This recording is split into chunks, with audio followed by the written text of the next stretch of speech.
I hear Talk on Twitter talking about Twitter. You know I ain't got no Twitter. Talk, stop letting people call me and tell me stuff, text me stuff, beloved. Get to saying that where I can see that you.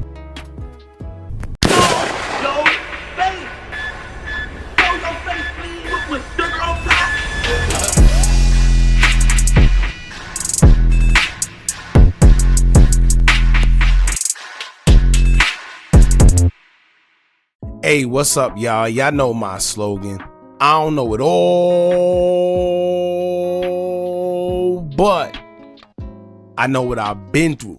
Now, before we get into this video, please make sure you head on down to Instagram and follow us on our official Instagram page at Hookah Anonymous _. We're able to be a little more explicit, a little more uncensored, and share content freely without running the risk of having our channel terminated. So, once again, make sure you head on down to Instagram and follow us on our official Instagram page at Hookah Anonymous _. We're almost at 100,000 subscribers. So if you like this video, make sure you subscribe and hit that bell so you're notified every time we drop new content. Now let's get into what you guys came here to see. Now, as y'all can see, since Dean has done the interview with DJ Akademiks, it seemed like Talk, who was also a part of Dream Chasers, and around the same time Dean was around Meek, would get a few things off his chest via Twitter. Talk would basically allude that Dean is just being ungrateful and fabricating stories to fit a narrative, and DJ Akademiks is there soaking it all up as he trolled Meek Mill, in which we knew that was the plan the whole entire time. Now, as y'all know, since DJ Akademiks and Meek Mill's back and forth, Akademiks had made it his business to do an interview with all the main rappers or guys from Philly that has had a problem with Meek Mill sometime in the past.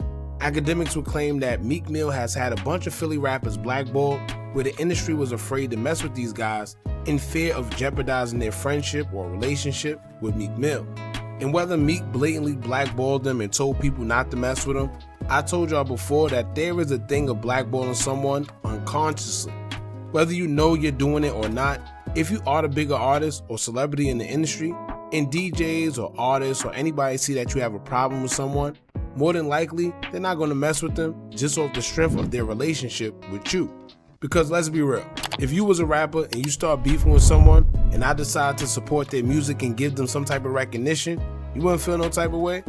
Now, most people will feel a way.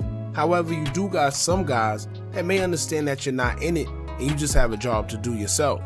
But then again, that means that person will have to have a huge amount of maturity, in which we haven't seen that too much from some of these guys. We seen it with 50 Cent, where he was in the industry and seemed like he just couldn't lose.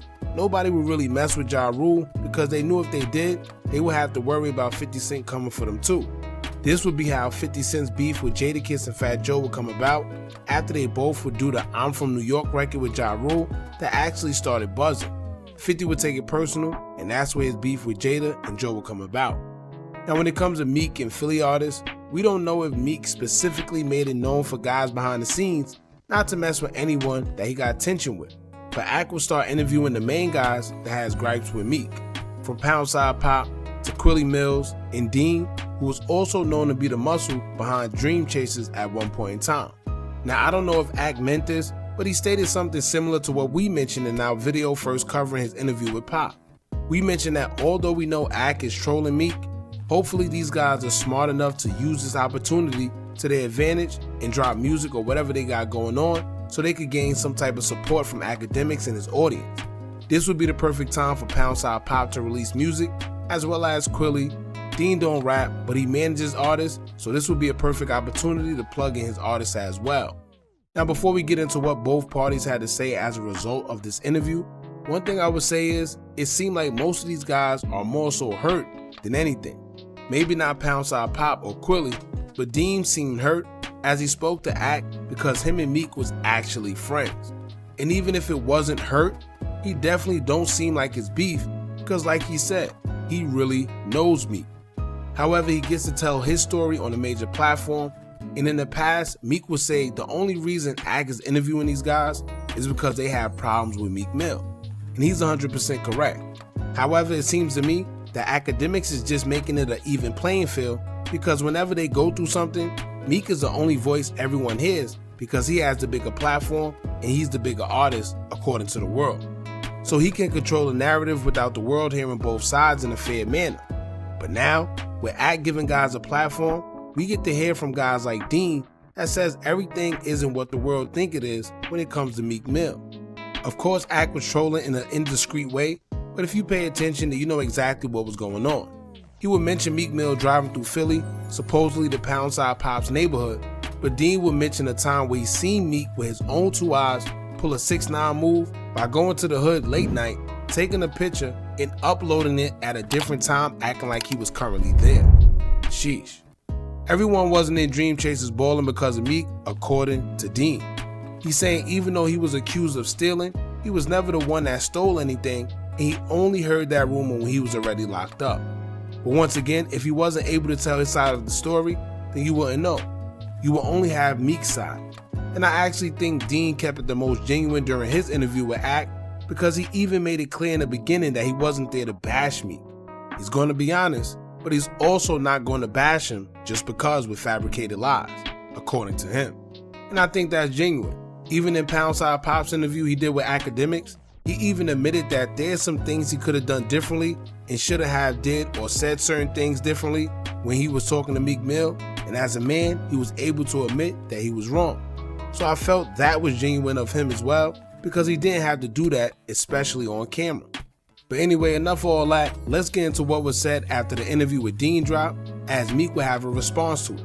Meek would take to his Twitter, repost the interview clip, and tweet, quote, "This what they doing, being navigated by geeks in the middle of Ramadan, while we losing real N-words in the hood. Rest in peace, Fat G's. This who he decided to let on his platform from whole Philly. Being fresh out the feds doing interviews, y'all won, LOL." Ak would respond by saying, quote, "You just tweeted out a death threat to me 16 hours ago. Shut up, clown. Here's a screenshot in case you thought I forgot. At Josh Shapiro, PA, here is your reform advocate. Quilly on your head tomorrow too." Then Ak would tweet about it being 11,000 people watching the interview live and say, quote, "Sad it took me to give the biggest platform to some real ones from Philly. 11,000 people watching live, the real Dream Chasers Philadelphia story." Then in the next tweet, he would say, quote, "13K, he would repost a link and say, this is how you put your city on, bruh." Then in the next tweet, Ak would speak on a number going up to 15,000 people watching, as he would say, quote, "15K watching live. Make Philly great again." Now, of course, Ak wouldn't stop there, because then he would take the time out to attack Meek's prison reform duties, as Ak would say, quote, "How much I want to bet? I get that reform-ish stop for that hating ad N-word at Meek Mill. Either he stop being a thug or be a full-time activist. We gonna get a meeting with that governor over him standing next to a guy who literally is threatening violence and acting like a killer online, but crying when he in their presence. We could play that game too." Then he would follow up saying, quote, "Tonight my live stream will be all writing letters to the governor of Pennsylvania, asking why he's next to a disgusting, low-life thug like at Meek Mill, why he threatened to kill civilians, but proclaim he's about prison reform and ending violence." Sheesh. Now, like I told y'all before, arguing with academics on the internet isn't the smartest idea, because that's AK's strong suit. It seemed like AK is getting a kick out of this, and next seemed to be Quilly interview, in which I know is pure entertainment.